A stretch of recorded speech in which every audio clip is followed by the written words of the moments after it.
Oke, selamat pagi semuanya. Ya, jadi ini kita di pertemuan keempat ya, kelas dan objek pada Java. Sebelumnya kita sudah membuat eh, contoh dari Java ya, programnya. Nah, di dalam program Java itu nanti kita lihat ada kelas dan objek. Jadi harus tahu di mana posisinya kelas, di mana posisinya objek. Oke, di sini kita lihat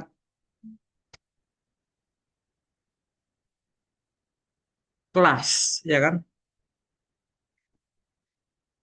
Kelas apapun kode program yang diimplementasikan di Java, ini harus dikapsulkan ke dalam bentuk kelas.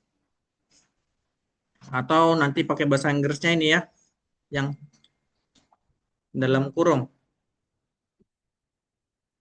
Sebuah kelas di sini akan mendefinisikan suatu objek atau sekumpulan objek sama sifat dan perilakunya. Ada dua kelompok kelas, yaitu standar dan kelas yang satu lagi namanya kelas yang didefinisikan sendiri.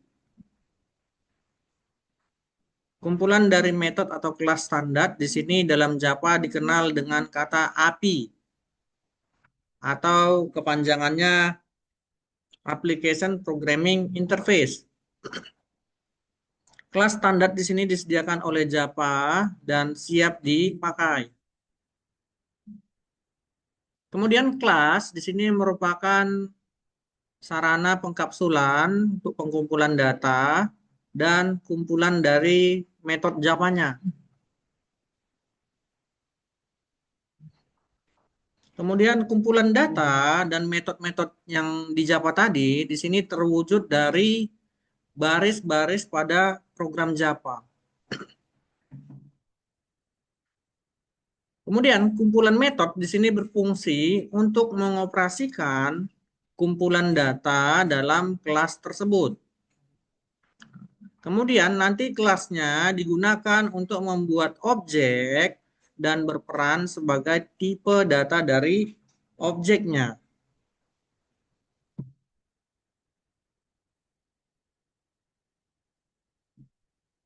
Membuat sebuah kelas. Di sini kita lihat membuat sebuah kelas bagaimana. Ada nama kelas harus sama dengan nama file. Jadi kalau nama filenya nanti eh, misalnya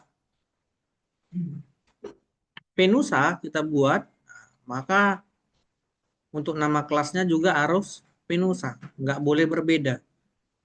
Penulisannya juga. Kalau P-nya huruf besar, baru E nusanya huruf kecil, maka di kelas juga harus seperti itu. Nama kelas di sini tidak boleh kosong. Ya, tidak boleh mengandung suatu simbol atau white space, spasi, enter, tab. Berikut kita lihat contohnya. Kelas, nama kelas. Jadi di sini perhatikan kalau dia hurufnya N-nya sama K-nya besar, maka nanti untuk nama filenya juga harus sama. Gitu ya. Penulisan kelasnya juga C-nya harus huruf besar ya, nggak boleh huruf kecil. Sampai di sini ada yang mau ditanya? Nggak ada? Ada yang mau tanya nggak? Oke, kalau nggak ada, kita lanjut.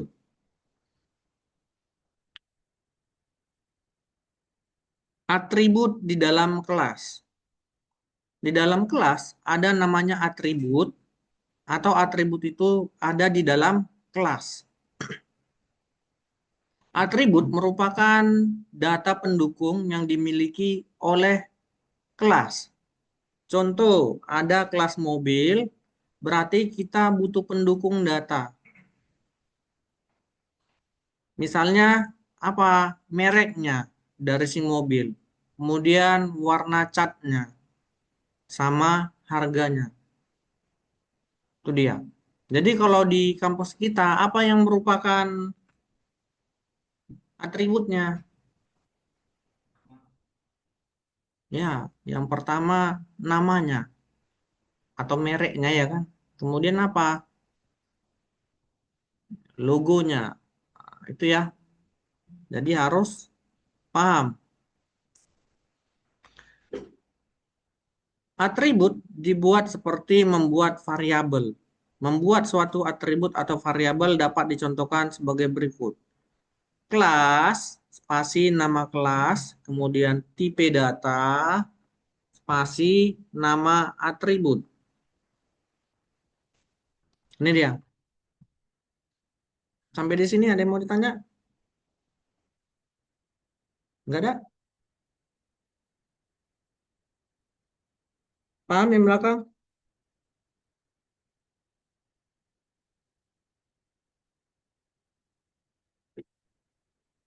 Oke, kita lanjut.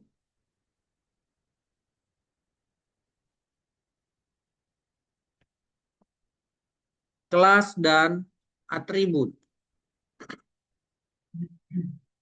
Kelas dapat memiliki beberapa variabel. Yang pertama kita lihat di sini lokal variabel. Ini adalah variabel yang dideklarasikan dalam sebuah metode atau konstruktor atau blok. Kemudian instance variabel. Variabel dalam kelas di sini namun di luar metode. Variabel instannya di sini bisa dibaca di semua metode. Kemudian konstruktor atau juga blok. Yang ketiga, kelas variabel. Variabel di sini yang dideklarasikan dalam kelas, kemudian di luar metode dengan menggunakan static keyword. Nah, nanti kita ada pakai kata static juga. Itu ya.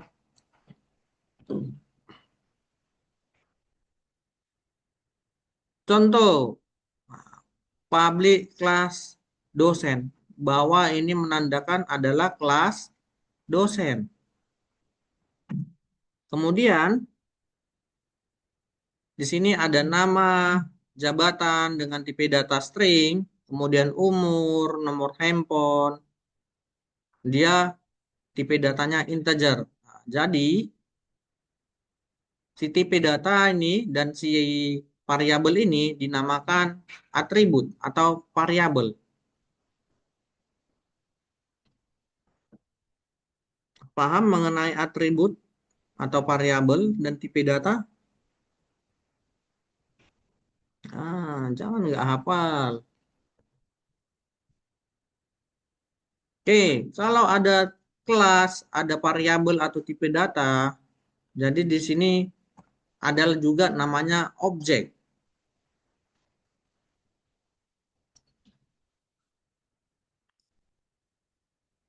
Objek adalah sesuatu yang mempunyai identitas yang unik dan nilai atribut tertentu atau sesuatu yang bisa kita cirikan pada suatu sifat tertentu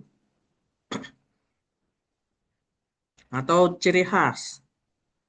Kita lihat objek kelasnya di sini adalah sekumpulan objek yang mempunyai atribut dan metode yang sama. Nah, pada kolom kelas di sini ada namanya manusia. Objeknya siapa di manusia? Salah satunya nama orang, misalnya Sarah. Gitu ya. Kemudian kelas yang kedua misalnya binatang. Apakah yang menjadi objek di binatang? Misalnya salah satunya kucing. Bisa juga ayam ya. Kemudian ada lagi kelas di sini namanya HP. Objeknya apa? Mereknya, misalnya Nokia. Kemudian ada juga kelasnya namanya HP Nokia. Apakah yang menjadi objeknya? Maka yang menjadi objeknya adalah tipe handphonenya. Misalnya 8210.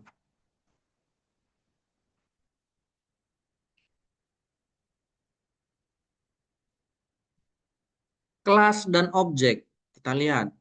Kelas adalah sebuah cetakan atau prototipe yang mendefinisikan variabel dan metode. Nah, ini dia berlaku untuk umum. Nah, semua objek sejenis ya yang bisa masuk.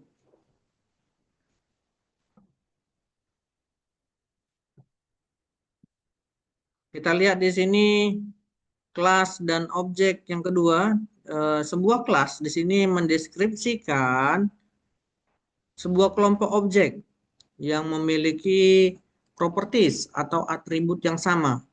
Kemudian dia juga memiliki behavior atau present yang sama. Hubungannya ke objek yang lain yang sama dan tata bahasa program yang sama. Contoh di sini, ya kan? Untuk personnya adalah kelas. Sedangkan untuk objeknya bisa Joe Smith, bisa Marisa, bisa juga yang lain.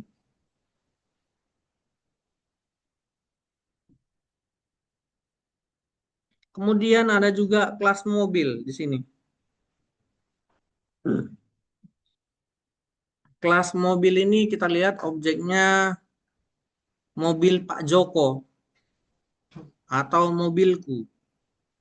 Kenapa ketawa dipanggil Joko? Ada namanya Joko sini? Enggak ada. Hmm? Waduh. Nah, itu ya objeknya mobil Pak Joko atau mobilku. Kelasnya kita lihat di sini seperti cetakan kue, di mana kue yang dihasilkan dari cetakan kue itu adalah objek. Kemudian warna kue bisa bermacam-macam meskipun berasal dari cetakan yang sama. Sama si mobil tadi pun gitu. Dicetak dulu dia kan rangkanya kan. Nggak mungkin beda.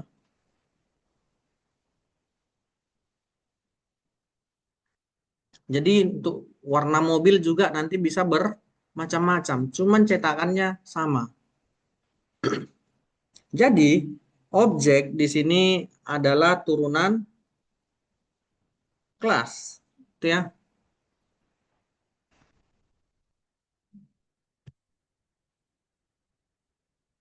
Kita lihat penjelasannya di sini.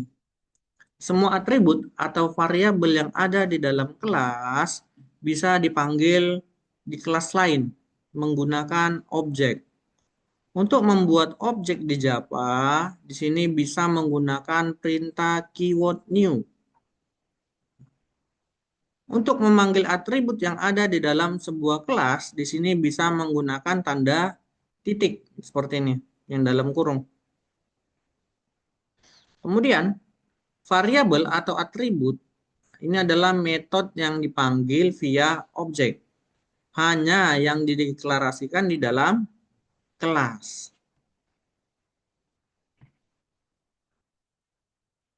Ada 4 cara untuk melakukan deklarasi dan pembuatan objek.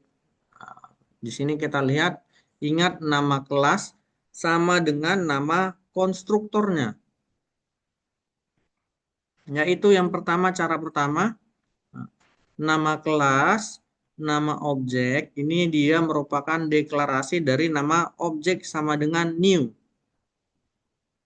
Ingat, tanda garis 2 itu merupakan komentar, nggak dibaca codingnya ya. Nama konstruktor, garis miring 2, dia mau komentar apa nggak jadi nih. Kita lihat. Pembuatan deklarasi dan pembuatan objek boleh jadi satu dalam satu kelas. Deklarasi dan pembuatan objek di sini boleh dipisah di dalam kelas yang berbeda. Misalnya deklarasi objek di metode main pada kelas 1. Sedangkan pembuatan instansi objek di sini berada pada kelas 2. Penggunaan objek di sini sebenarnya untuk memanggil metode yang merupakan sifat dari objek tersebut. Jadi bentuk umumnya seperti ini. Nama objek, titik nama metode, kemudian daftar nilai parameternya. Oke, ini tinggal Bapak kasih apanya ya? Apa namanya? Prakteknya sekalian tugas aja.